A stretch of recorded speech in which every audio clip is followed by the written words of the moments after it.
Hey guys, welcome to the Honest Youth Pastor Off the Cuff podcast. We're actually recording this one as well. Today, we have Matt with us from Memes for Jesus. What's up, bro? Hey, and we're going to be talking about something that me and Matt have talked a little bit about it already in a couple different places, but text is so limiting and I don't like it. So I asked him if he'd come on and talk about it because I feel like back and forth conversation is a whole lot more productive and you can understand each other a little bit better. On the subject of, where churches should fall in regards to obeying local government ordinances, in regards to going back to church or what that looks like, what you cannot do. And maybe the overarching idea is like, kind of where is that line? So before we get into it, I like to, Matt, for you to kind of state your part of it. And then I'll kind of give my side of it, and then we'll kind of go into the back and forth. Sure. Yeah. I mean, Michael and I were talking, as he mentioned, about just the restrictions that have been placed on the church during the pandemic, and more notably the situation that's come about with John MacArthur and him choosing to still gather despite the restrictions placed by the California governor. And I, for one, feel that he's acting unwisely in the way that he's carrying himself and posturing himself during the whole situation. Because, and I guess we can flesh out why later, but that's my position as a whole. Gotcha. And then again, like you mentioned, the way this came about was there's actually a forum we're part of where this came up, and Matt was on one side. I was like, okay, but where's the line on the other? Because I fall on the side of now, again, just to flesh out and to clarify, there's obviously some things that I think they could have done better when they met. There were pictures that came out like literally shoulder to shoulder, no mask, no one really cared. Those things I was like, okay. But the meeting, obviously I felt like it's whatever. They should be allowed to do kind of whatever they want because other things in their state are being given the ability to do that as well. Now, again, shoulder to shoulder, no mask was a little bit of again, that was kind of when I was defending my point, I was like, I can't really I'm saying this, but at the same time, I have to preface my point with this, but that would be my stand. And the question that really came down to that made me message you. And I was like, okay, so where's the line then for that? And I think since we're talking specifically, we'll start this conversation off, I guess, with the MacArthur situation and kind of move more broadly out from there. But the line, I think, in California, for me, the reason I'd be like, okay, I think he probably did the right thing was because there are so many other things that are happening that the local government is allowing to happen, but they're not, but then they're putting a different restriction on the church. So my line is where it goes to, okay, well, the consistency, that's where I would fall on. So that's why my position would be, hey, he I think is stepping out where other leaders haven't stepped out and said, okay, well, what about this consistency issue then? And then calling out the governor a little bit on that and saying, well, if this is allowed to happen, we're going to do this too. So where would your line be, I guess, on that when it comes to specifically, I guess, the MacArthur situation? Like I said, we'll kind of go out from there a little bit. Yeah. There's a lot of different ways to kind of answer that, because one of the issues I take with John MacArthur is I feel like he's overstepping his bounds in some ways when he's, quote unquote, calling out the government. Because, I mean, everyone knows the government's corrupt and they have double standards with everything. And, if it was the church's job to correct the government, I think that would be something that he would be correct about. But in this instance, like I said, as far as it belongs to the church, we're still able to meet. And I don't see how calling out the government to make a statement while simultaneously acting unwisely and not wearing masks is really a good witness for the church or wise at all. And it's funny, I actually pulled up a clip as I was like looking some stuff up about this of John MacArthur speaking when he first shut down the church and referencing Romans 13 and how we should all be subject to governing authorities. So let me just let him talk and you tell me what you think as it applies to this situation. So wait, let me turn this up a little bit. Bill Johnson. The clear demand of Scripture is to be subject to the powers that be because they're ordained of God. Romans 13. Romans 13. And First Peter talks about the same thing: honor the king and those who are in authority over you. God has set them in that authority. The Apostle Paul tells Timothy that we're to be good citizens, that we're to live a quiet and peaceable life. We aren't rebels. We don't start protests. We don't defy the government. We conform. We're submissive to the government as basically ordained by God. So that was an easy call for us. What would have made a difference would have been if this was persecution of the church. If all of a sudden the government decided to shut down churches as an act of persecution against churches, we would defy that, because now you're into Acts 5, where Peter actually says, do we obey God or men? You say we don't meet. God says we do. We must meet. You say don't preach the gospel. We say we must preach the gospel. So when the government gets to the point where it basically persecutes the church has to take that persecution and still do what God has commanded the church to do. The other thing that we talked about with the elders was, if we defy this, and if we say we're going to meet anyway, we run the risk of exposing people to this illness needlessly. And why would we want to do that? Because this is a health issue. This is a health crisis. And since, like any church, many of the people in our church are older, we wouldn't want to expose them to that. We've only had, as far as I know, and this was up to yesterday, we've only had one couple in our church in the Spanish ministry who actually got the coronavirus. But that couple, and not an older couple either, wound up in the hospital because it was such a virulent experience for them. So we wouldn't want to say, well, let them come to church and mingle with everybody else, and let it be whatever is going to be is going to be.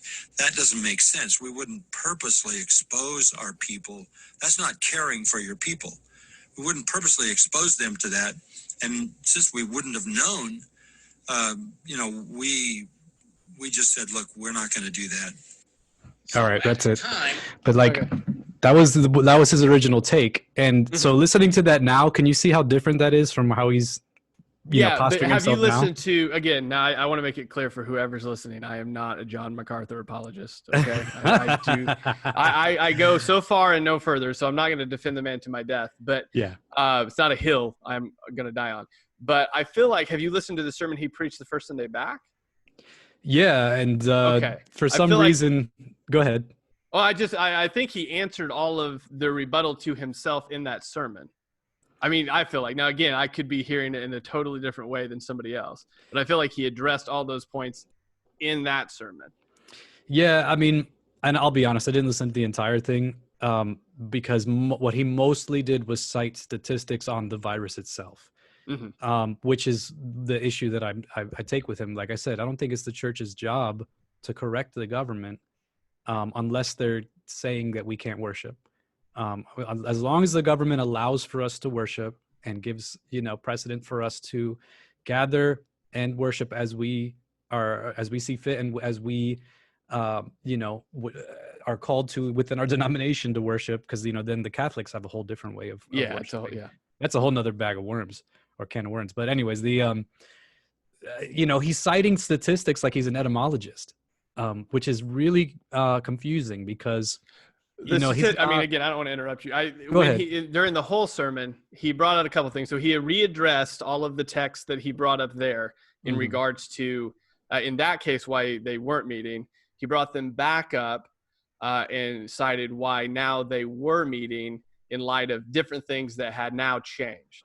Now, when he did bring up the statistics, I feel like he was careful to note that the statistics he were bringing up were specifically from the government statistics he had gotten the day before, so that they were up to date and that they were not his statistics, but the ones the government had provided, like the local California government had provided them. And then he cites those statistics. So I don't know if he's claiming to be I'm not smart etymologist or whatever you want to, I don't know how to say the word. But I don't think he was claiming to be that as much as he was saying our own local government, these are their statistics, and then we're using them to make our decisions. Now, again, I think, again, this goes by each local government. So Nestor, for example, the things he cites for his government in California, his local government, for why he wasn't meeting were a number of different things. I mean, it was the fact that they were putting restrictions on how much they could meet versus movie theaters or businesses or protests or things like that were identical in number. And that's, he doesn't go, I don't think, I could be wrong, I haven't listened to it recently, recently as today, but I think he actually cites the fact that I don't think he goes as far as to say, but he gets very close to the line of saying that he felt it was getting to the point of persecution. Now, he doesn't say the word. I think maybe he probably leaned toward more unfair practices toward the church versus somebody else.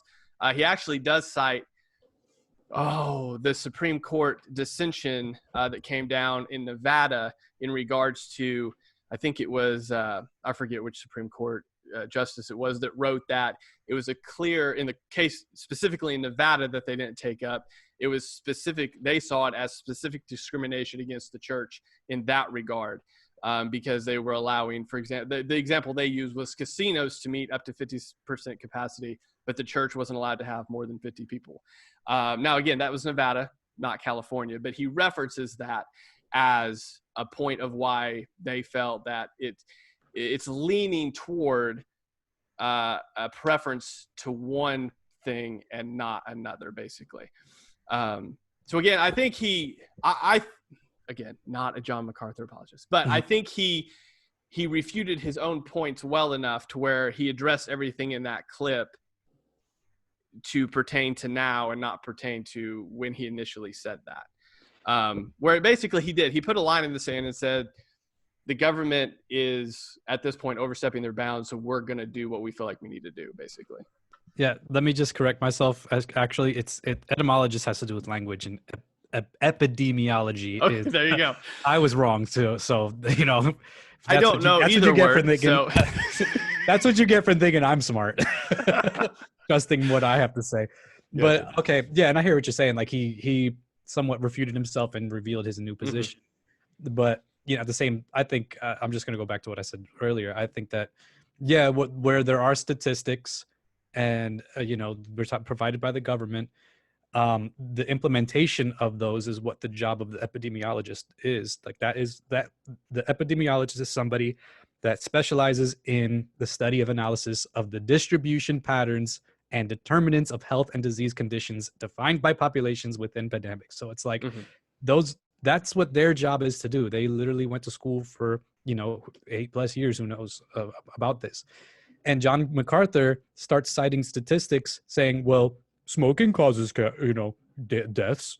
How come we're not banning smoking? But like, this is a complete, I think it's what's called a false equivalence, where it's like, these things aren't necessarily tied to that thing because, you're not an epidemiologist, bro. Like, you can't make that call as it applies to your congregation. And whether or not we disagree with how the government mandates that, we meet or don't meet or whatever like that, as long as they allow us to meet, I don't see it qualifying as a true persecution. Because essentially, John MacArthur. I'm glad you brought that up. Yeah, I think that's what happened. John MacArthur essentially switched his stance on saying, well, this isn't real persecution because it's a health issue.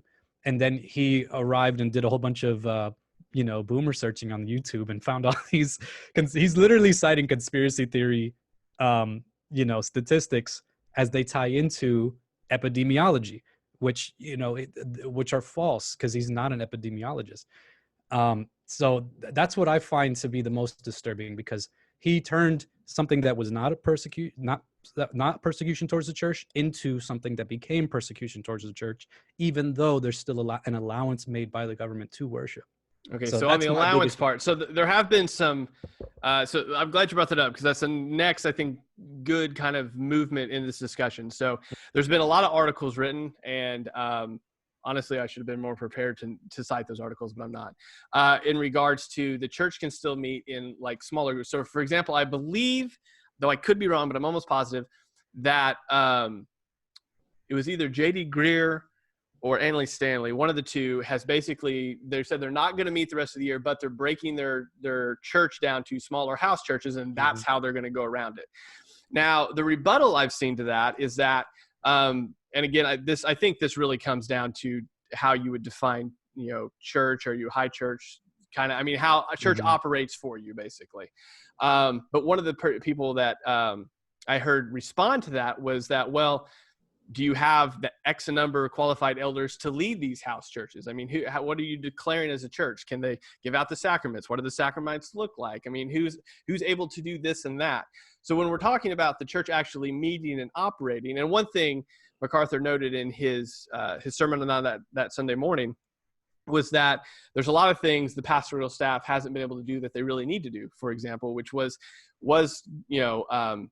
give out sacraments, was perform certain ceremonies, was to visit the sick and the needy and those sorts of things, to the capacity that the pastor is supposed to do those things.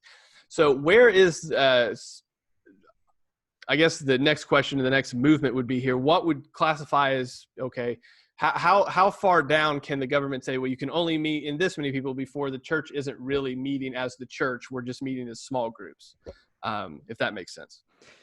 So I guess let me try and paint a scenario then, because there are instances in the Bible where Israel was unable to worship due to the circumstances they were in. They were in exile. They were in, certain things. They weren't able to worship as they desired due to the circumstances they were in.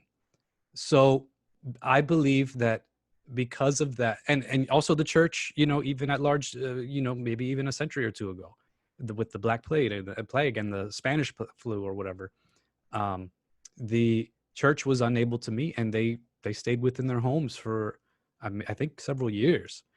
And I just think, the situation we're in right now is very unfortunate. And I think any Christian right now or every Christian that truly loves God and truly loves the church feels that they are missing out on meeting with one another and being able to meet the way that they desire to meet. But I just feel like the current climate that we're in right now is one of, it's a bad situation. It's one that we're placed in. And, David and the Israelites, they cried out to God, hey, deliver us from this situation and the circumstance that we're in.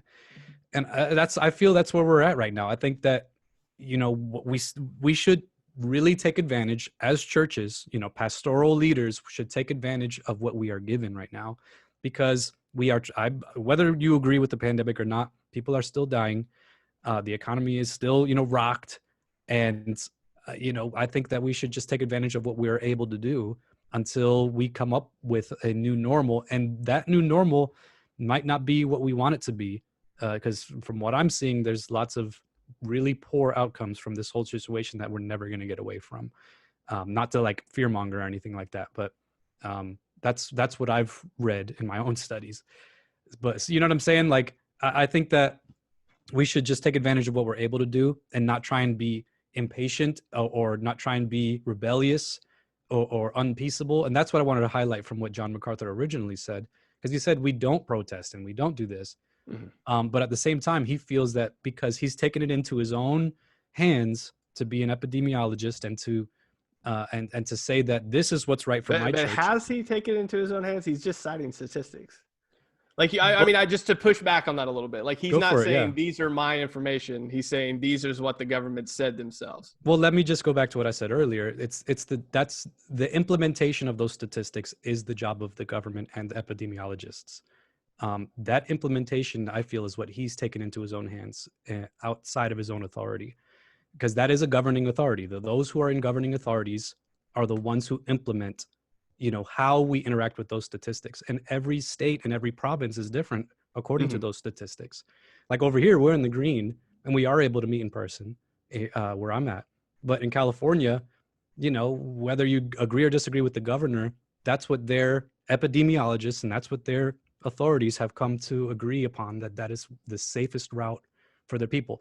And it sucks. I don't want to get political with it, but it's it's obvious that it's become political. Oh, And yeah, both I don't think sides, anybody that would deny that. yeah, I mean, both come on. sides of the aisle have taken advantage of this because it's human nature to be completely evil in any situation that we can Mhm. be.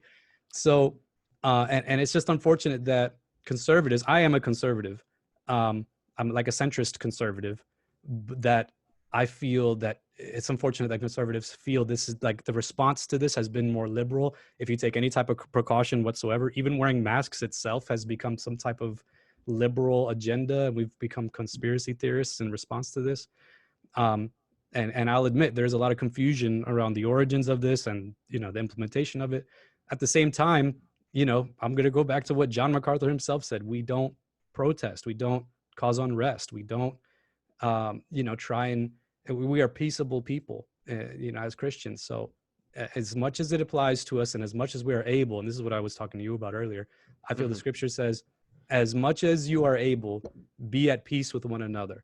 And I feel, because there are options for us to still do what God is asking us to do, that we are able to be peaceable and not necessarily need to uprise. So that's my position in a nutshell. Gotcha. So we only have probably about 10 minutes left. So Yeah. there's a whole bunch there I want to Go still for it. kind of push back on you about, because I know you can take it. Yes, But two things, which I hope I can tie these two things together as one. So you're mentioning the exile, you're mentioning the Black Plague, all those sorts of things. Both of those things were things that they couldn't get around, right? So it wasn't, so when they were exiled. Like it was, that's why they cried out, because they wanted to worship again. They couldn't, there was no temple. As far as the Black Plague goes, it was, just looking at numbers, again, no expert here, but it looks like it's totally different. Like, I mean, it's a matter of death rate, totally different. Now to tie that into my second and really go into the question here. So maybe you did and I missed it, but where's the line to where you can say, okay, we're kind of done with this. I'm going to meet anyway. Now, again, like you said, in some states, my state, we've been meeting for a month and a half now. So for us, it's not a big deal at all. But in some states, it's still an issue. But where does it become an issue to where and some churches never close regardless of what was said. So where does the line become where the church says, okay, this far but no further, to where there's literally churches that aren't going to, that have already said we're not going to meet anymore. So they obviously, that line's really far down the line for them. Mm-hmm. But where does, within government and the church, where does that come to where the church says, because I feel like that's what John MacArthur is really saying at this point. He's saying, okay, that's the line. That's as far as you're going to go. Yeah, and I'll go back to what John MacArthur himself said. He said it's not persecution until they close churches down completely. That's what he said, and that's my line too. And like I said, he shifted where he's saying he's believing that it is persecution now, even though he's still able to meet in some regard, whether it be online or outside. They have not dismissed or restricted assembling completely. That's what I understand. I could be wrong. I don't even know all the restrictions in place that John MacArthur's dealing with, but they seem to shift weekly, to be honest. So I think it'd be very hard. The stuff I looked at last week is totally different than the week before. So it's, it's. Does that answer your question though? Like, I feel like that's the hard and fast line, is that when the government's just like, hey, y'all ain't worshiping anymore. That's when I'm like, all right, guess what? We're doing it anyway. And even then, like historically, the church has always found a way to meet. And, that's what we do. We are notorious for being resilient, meeting underground, meeting in undisclosed places, having secret churches here and there. That's what we've been doing for thousands of years. And that's like, I feel like it's such a far cry from, living in Rome, where they were beheading you, gutting you, eviscerating you because you said the name Jesus. And now they're saying, hey, you can still meet, but you can talk about Jesus. That's cool. Just go outside. And we're like, what are you talking about, dude? And then you meet without taking precautions. Like, what is that? Like, if anything, that shows to me a contrarian spirit, just for the sake of being contrarian. And there's a lot of other assumptions that I think that can go into that. But, that's what it appears to me. And you even noted yourself, like, dude, they're kind of shooting themselves in the foot here.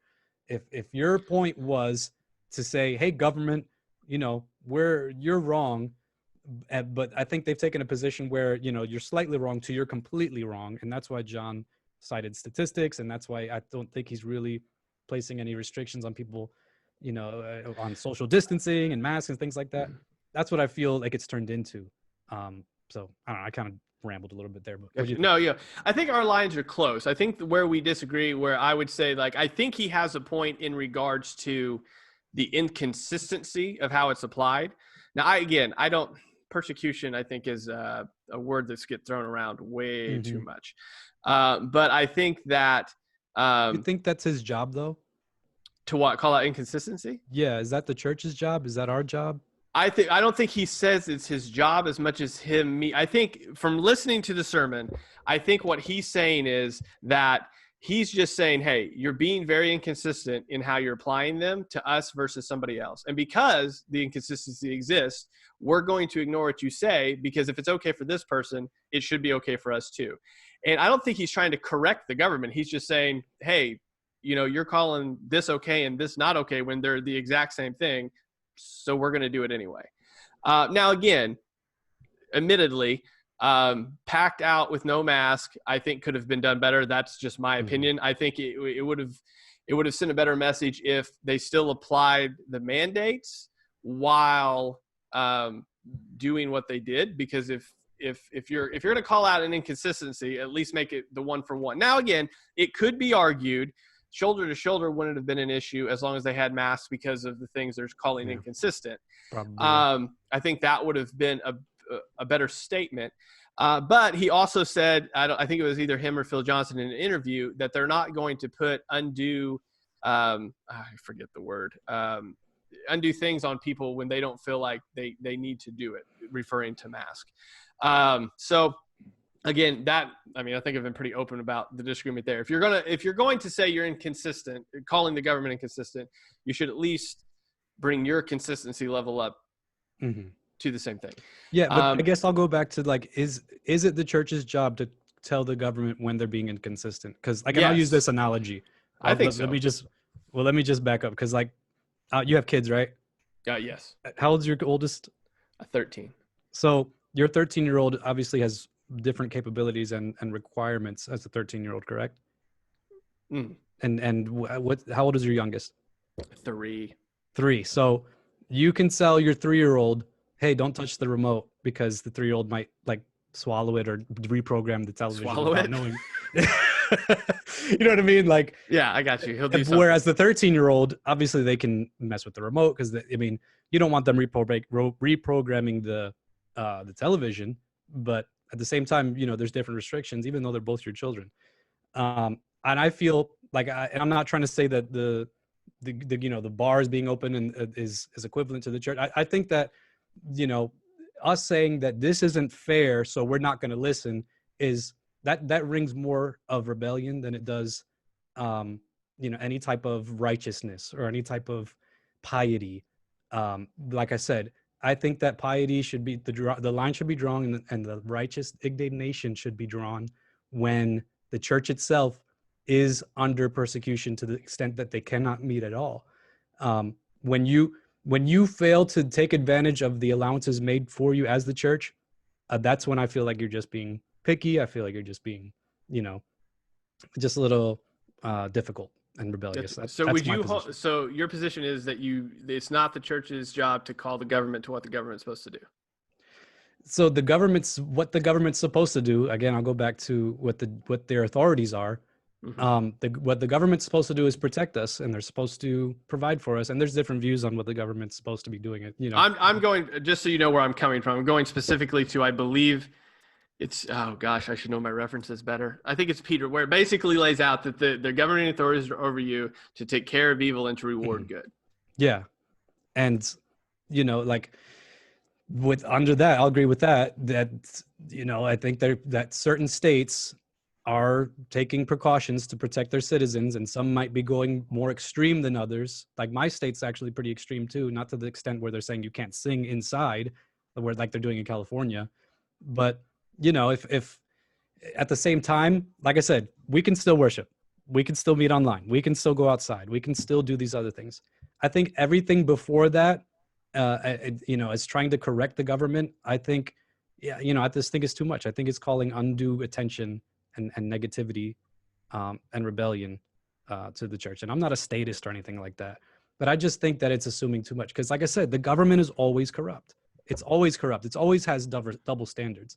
But until the point where they say, you cannot meet, you cannot worship, that's where I feel like we need to be subject to them and peaceable. Gotcha. So we don't have a lot of time. Okay, I want to push back just a little bit on that. So because I think I think what's starting to flesh out is our little bit of where our differences are on this. So at what point though, because obviously the government isn't just going to come in and say you can't meet anymore, right? So if you look classically, they already have in other countries is what saying. But what I'm saying is though, typically though, there's baby steps up to that point. Normally, historically, it doesn't just come in and say, hey, we're here, you can't do this anymore. Now it has happened. But more often than not, it's a slower movement toward that to where it's this, okay, we'll give here. Okay, we'll give here. Okay, we give here. And then holy cow, now we don't have anything left. And that's where like the line comes down. That's the line I'm asking about. Where does it get to the point where the church says, you've overstepped your bounds of your authority? Which is why, again, I think I've made my point pretty clear where I think they could have done better there as far as at MacArthur's church. But I think that's the line that seems to be being dropped where they say, look, your job biblically is this. We're calling you back to that. You've obviously overstepped that authority that you do have. And what we're doing is calling you back to that authority. Even though, again, like you said, I mean, when Peter wrote that, he knew the government was corrupt. In fact, that passage is written with the presumption of persecution already over you. So the idea here is that he's simply saying that this is the job of the government. This is what they're supposed to do. And then coming back to modern times, I think that's what MacArthur's church specifically, a lot of churches have been doing it. He's just the biggest one that got the most, smoke from it. But it's the idea of him saying, we're calling you to that and we're holding you to that because you're not doing that and you're not implementing it consistently. So we're going to go ahead and meet. Now, again, I think they could have done it so much better. And had a better foot to stand on, but that's neither here nor there because I'm not a part of that church, nor do I have any say in it. So it doesn't make a difference. I'm just saying that I think that that's the direction they were heading, was saying you've overstepped what your bounds are. Now, again, does the government care about what the Bible says about their authority? No, they could care less. But I think that's what he's pointing them to, saying you've overstepped your bounds and this is our line and we're not going to let you do it anymore. Yeah. And I can see some merits with that. And I guess it kind of boils down to your doctrine of like pacifism and like how. Yeah. Again, there's so many things in this pile. Yeah. How aggressive you want to be towards the government and things like that. But I guess my pacifism kind of is to take that, I don't take you as a pacifist. No, I mean, yeah, I don't know. Don't get me started. I'm just like, okay, sorry. Yeah. Anyways, a different podcast, different time. Yeah, yeah, man. But yeah, I think, like I said, I agree that there can be like a slippery slope that can lead towards total restriction. But again, I guess I'll just have to say, until then, that is, we do what we can, and then when that point comes, that's when we rise up and we're like, all right, we're still doing what we do. And the pacifism as exemplified by the apostles, they said, stop preaching the gospel, and they kept doing it anyway in public areas and just doing what they do. I kind of wonder how they would respond if there was like a flu or pestilence in the air or in the region, if they would still do that. Like I'm curious on what nuances they would take in doing that.